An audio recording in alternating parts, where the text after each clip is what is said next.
Hello बच्चों, कैसे हो आप? तो हम लोग उपस्थित है यहाँ पर एक बेहद खास टॉपिक पर चर्चा के लिए, और वो खास टॉपिक है how to improve NEET physics.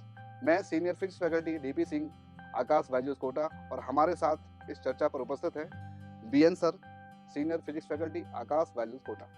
तो आइए बच्चों, जानते हैं बीएन सर से कि फिजिक्स को ड्यूरिंग क्लास कैसे समझें, क्लास अटेंड करने का जो तरीका होता है वो क्या होता है। आइए जानते हैं नागर सर से। स्वागत है सर आपका।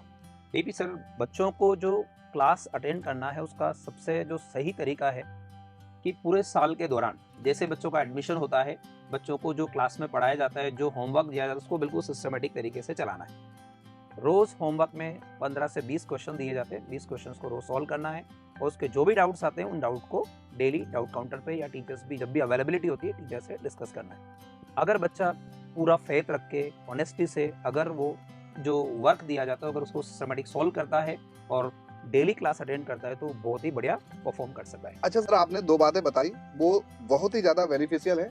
इसमें मैं एक बात और जोड़ना चाहूँगा कि जब आप क्लास कर रहे हैं तो क्लास के दौरान आपको ये मानना है कि पूरे क्लासरूम में सिर्फ आप हैं और आपका टीचर, बिल्कुल और सर। आपका जो कनेक्ट है वो टीचर के साथ बहुत प्रॉपर होना चाहिए। मतलब टीचर के द्वारा समझाई जाने वाली हर एक चीज़ को अपने अंदर उतारना होता है। बिल्कुल यदि आपका फोकस, जैसा कि आपने बताया, बहुत अच्छा है तो 90% चीज़ें वही सॉल्व हो जाती हैं, बहुत ज़्यादा प्रॉब्लम नहीं बचती है। और आपने लास्ट में बता ही दिया कि जब आप टीचर की बताई हुई बातों पर फोकस रहते हैं और उनको समझते हैं, घर जाके प्रैक्टिस करते हैं, तो आपका परफॉर्मेंस सुधरता जाता है। तो सर, कुछ और बातें जो बच्चों के लिए फिजिक्स में हम लोग ऐड कर सकते हैं? एक और इम्पॉर्टेंट बात यह है कि बच्चों को जो स्टडी मटेरियल आकाश बायजूस कोटा से प्रोवाइड किया जाता है वो एनसीईआरटी बेस्ड है और इतना सीक्वेंस में बना हुआ है कि बच्चों को और एक्स्ट्रा स्टडी मटेरियल पढ़ने की कोई ज़रूरत नहीं होती।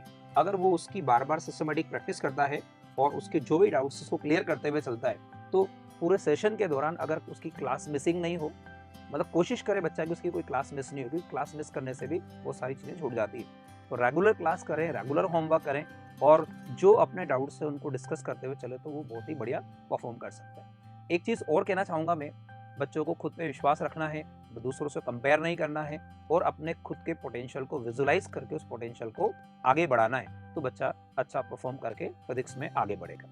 ये बात। तो सर, मेन बात यह है कि बच्चे को अदर मटेरियल पर फोकस नहीं रहना है। बिल्कुल सर। जो भी इंस्टीट्यूट के द्वारा दिया जा रहा है उस मटेरियल को अच्छे से करना है और बार बार करना है। बिल्कुल रिपीटिशंस करना है उसका। बार बार हमें न्यूमेरिकल सॉल्व करते रहना है। ये नहीं सोचना है कि एक मॉड्यूल हमारा कंप्लीट हो गया, जैसे मान लो आकाश का जो मॉड्यूल होता है उसको एक बार कर लिया आपने, फिर नई बुक आप ले आए, फिर उसको कर रहे हैं। ऐसा नहीं करना है।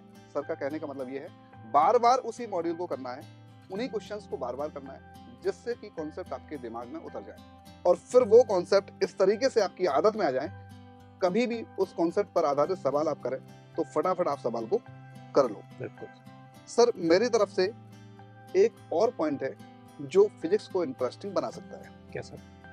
प्रैक्टिस के दौरान एक पॉइंट बहुत इंपॉर्टेंट है। जब भी आप क्वेश्चन पढ़ो तो बहुत ध्यान से पढ़ो, उसमें गिवन क्या क्या है। जब भी क्वेश्चन आप करो तो ये पॉइंट जरूर ध्यान रखना, बहुत बेनिफिशियल पॉइंट है। गिवन क्या क्या है, दूसरा क्या फाइंड करना है, और जो फाइंड करना है वो किस फॉर्मूले में है। बिल्कुल बिल्कुल फॉर्मूला पे फोकस रहना। अगर आप इन चीजों का ध्यान रखेंगे तो क्वेश्चन को आसानी से हिट कर पाएंगे। साथ ही साथ कभी कभी ऐसा होता है कि मल्टी कॉन्सेप्ट्स यूज होते हैं, ठीक है, तो उन पर भी विचार कर लेना है। डायरेक्ट क्वेश्चन नहीं पूछा जाता है। अभी 3 साल का जो ट्रेंड है, जैसा कि बच्चों ने अभी नीट 2023 का एग्जाम दिया, उससे एक बात निकल के आई कि पिछले 3 सालों से एक ही पैटर्न को फॉलो कर रहा है। बिल्कुल बिल्कुल। और क्वेश्चन जो आ रहे हैं वो क्वेश्चन भी बिल्कुल सिंपल से बिल्कुल कांसेप्ट में आ एकदम, रहे हैं। उसमें मल्टी कॉन्सेप्ट का कोई ज्यादा विशेष रोल नहीं है। सीधे सीधे फॉर्मूला बेस्ड क्वेश्चंस आ रहे हैं, तो बहुत ज्यादा इर्द गिर्द आपको चीजों को पढ़ने की आवश्यकता नहीं है, किसी नई बुक को पढ़ने की आवश्यकता नहीं है। बहुत ही सिंपल एंड क्लियर सर ने बोला है कि जो इंस्टीट्यूट आपको मटेरियल प्रोवाइड करा रहा है उसी को बार बार करते रहना चाहिए। अच्छा सर, आप एनसीईआरटी के बारे में क्या बोलेंगे, और एनसीईआरटी से रिलेटेड जो आकाश का मॉड्यूल है, जो भी मटेरियल है, उसके बारे में आपकी क्या राय है? आकाश बायजूस का जो स्टडी मटेरियल है वो पूरा एनसीईआरटी बेस्ड है और अपन को एनसीईआरटी के जितने भी पॉइंट्स हैं वो एनसीईआरटी मैप में अलग से दिए हुए हैं। और हम लोग क्लास में बच्चों को ये चीज़ें डिस्कस भी कराते हैं। बच्चा क्लास के साथ एनसीईआरटी भी पढ़ सकता है, लेकिन उसका मैक्सिमम चीज़ें मॉड्यूल में है और वो हम क्लास में भी रखते हैं। अच्छा सर, एक पॉइंट और आता है, जैसे बच्चे, कई सारे बच्चे हमारे पास आते हैं, आपके पास भी आते हैं बिल्कुल सर। कि क्लास में तो हमें सब कुछ क्लियर है, फिर हम घर पे बैठ के प्रैक्टिस करते हैं तो क्वेश्चंस नहीं बनते हैं। इसमें कोई 1-2 पॉइंट आपके दिमाग में आते हैं कि बिल्कुल सर। क्या हो सकता है? बच्चे क्या करते हैं कि सर जैसे भी क्लास में कोई टॉपिक पढ़ाया गया और उस टॉपिक से रिलेटेड जो भी क्वेश्चंस होमवर्क दिए गए, तो बच्चे क्या करते हैं घर जाके सिर्फ थ्योरी पढ़कर और क्लास नोट्स पढ़ के वहीं रुक जाते हैं। उनको क्या करना चाहिए, जो क्लास में पढ़ाए गए क्वेश्चन से उन क्वेश्चन को पहले सॉल्व करें, उसके जैसे क्वेश्चन जो मॉड्यूल में दिए गए उन क्वेश्चन को सॉल्व करें और उनके जो डाउट्स आते हैं वो डाउट्स को फैकल्टी के साथ डिस्कस करना चाहिए। अगर ये चीज़ें वो कंटिन्यू करता है तो उसकी ये प्रॉब्लम भी खत्म हो जाती है। एक छोटा सा पॉइंट और आता है सर कि बच्चे क्या करते हैं कि क्वेश्चंस को ऐसे लाइटली पढ़ते हैं और तुरंत सॉल्व करना शुरू कर देते हैं। तो क्वेश्चंस को अच्छी तरह पढ़ें, क्वेश्चंस की एक-एक बात समझें कि उसमें क्या दिया है और उसमें क्या चीज़ अप्लाई करनी है। अगर वो इस तरह से करता है तो वो उसको भी बढ़िया परफॉर्म कर सकता है। बिल्कुल सर।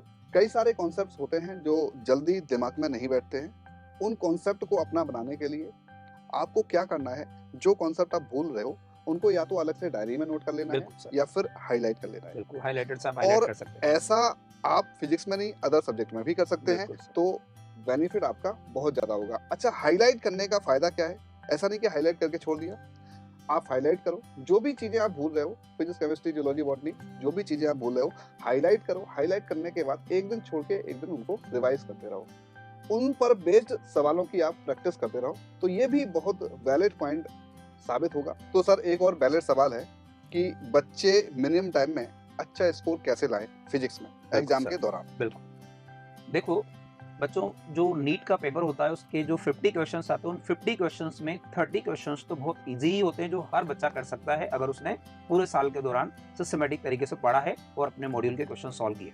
फिजिक्स में जो एनसीईआरटी के अकॉर्डिंग कुछ चैप्टर ऐसे हैं जिनके सवाल नीट में बहुत आसान आते हैं और हर बच्चा उसको अच्छी तरह परफॉर्म कर सकता है। तो सबसे पहले बच्चों को क्या करना चाहिए, उन 30 क्वेश्चंस पे फोकस होना चाहिए जिनसे वो अपना स्कोर 120 या इसके ऊपर ला सके। और एक चीज़ और ध्यान रखने की है कि पेपर में कुछ सवाल ऐसे आते हैं जो लेंथ वाइज बड़े हैं या उनका सॉल्यूशन बड़ा है या उनका कैलकुलेशन लंबा है, तो उससे बचकर पहले सिंपल आसान सवाल करें, तो अपने स्कोर को वो आराम से 120 प्लस ला पाएगा। और फिर सेकेंड राउंड में बचे हुए क्वेश्चन ट्राई करें, तो अगर वो मान लो 5, 6 या 10 क्वेश्चन तक और करता है तो वो अपने स्कोर को आराम से 120, 140 प्लस ला सकता है और उससे उसका रिजल्ट अच्छा होगा और वो टाइम भी मैनेज कर पाएगा इजी वे। तो सर, ये बहुत इम्पोर्टेंट बात आपने बताई कि टेस्ट कैसे देना चाहिए, और साथ ही साथ आपने बोला कि वो चैप्टर्स आप पढ़ो जो स्कोरिंग है। बिल्कुल बिल्कुल सर। तो आप एक मिनिमम स्कोर, जो कि एक स्टैंडर्ड स्कोर है, 120 प्लस 130 प्लस आप पहुंच सकते हैं। बिल्कुल आपने स्ट्रेटजी भी बहुत बढ़िया बताई कि कठिन क्वेश्चंस में आपको उलझना नहीं है। अच्छा सर, तो ये तो बहुत इंपॉर्टेंट बातें हैं जो हम लोगों ने बच्चों के साथ शेयर करी। अब मिला जुला के एक कॉमन से पॉइंट्स वही आते हैं, सभी लोग वही उन सभी पॉइंट्स पर फोकस करते हैं। तो डीपी सर, एक चीज और है कि बच्चे आकाश में जो टेस्ट देते हैं एफटी या एआईटीएस है, उन टेस्ट की क्या स्ट्रेटेजी होनी चाहिए कि बच्चे उसमें अच्छा लर्निंग हो, अच्छा सीखे और उनका फिजिक्स में स्कोर अच्छा हो?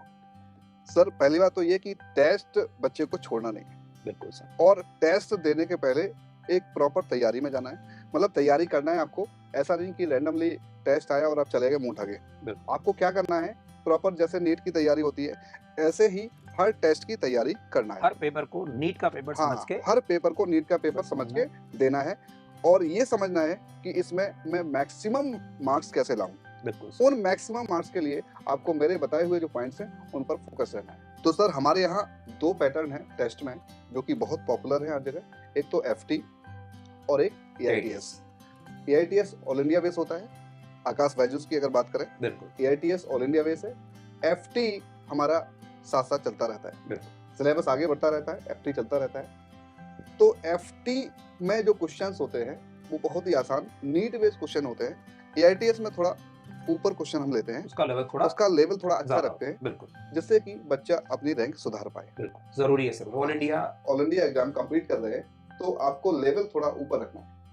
दायरा आपका नीट का फिक्स है, छोटे छोटे क्वेश्चन करना है, आसान से क्वेश्चन करना है, जिससे कि आपका कॉन्फिडेंस बढ़ता रहे। तो कॉन्फिडेंस बढ़ाने के लिए हम लोग एफटी लेते हैं जो कि सेम नीट के पैटर्न पर बेस होता है, एनसीईआरटी बेस्ड होता है। एआईटीएस थोड़ा सा ऊपर जा सकता है, लेकिन उससे आपको ऑल इंडिया लेवल पर जो आपकी पोजीशन है वो जान पाएंगे कि हम कितने पानी में हैं। उसी तरीके से आप अपनी तैयारी को और बेहतर करने की कोशिश करेंगे। डीबी सर, आज का सेशन बड़ा प्रोडक्टिव और बच्चों के लिए फ्रूटफुल रहा है।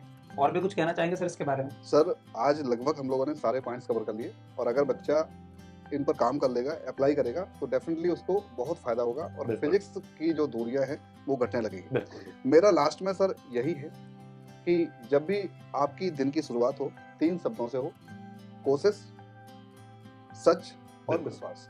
बहुत जरूरी सर, विश्वास बहुत जरूरी कोशिश बेहतर भविष्य के लिए, सच अपने काम के साथ और विश्वास ऊपर वाले पर, तो सफलता निश्चित ही आपके कदम चूमेगी। और सर, बच्चों की कामयाबी के संबंध में आपके कुछ विचार हैं तो वो प्रस्तुत करें। है। बच्चों को अच्छा आगे बढ़ने के लिए पूरी मेहनत से, पूरी लगन से काम करते रहना चाहिए और कामयाबी के दरवाजे उन्हीं के लिए खुलते हैं जो उनको खटखटाने की ताकत रखते हैं। मैंने एक बात और सुनी है, बहुत सारे लोग कहते हैं, बच्चे भी कहते हैं, नीट एक पहाड़ है। तो मैं बता दूं बच्चों, आप भी दशरथ मांझी से कम नहीं। जब तक तोड़ोगे नहीं तब तक छोड़ोगे नहीं। Wish you all the best.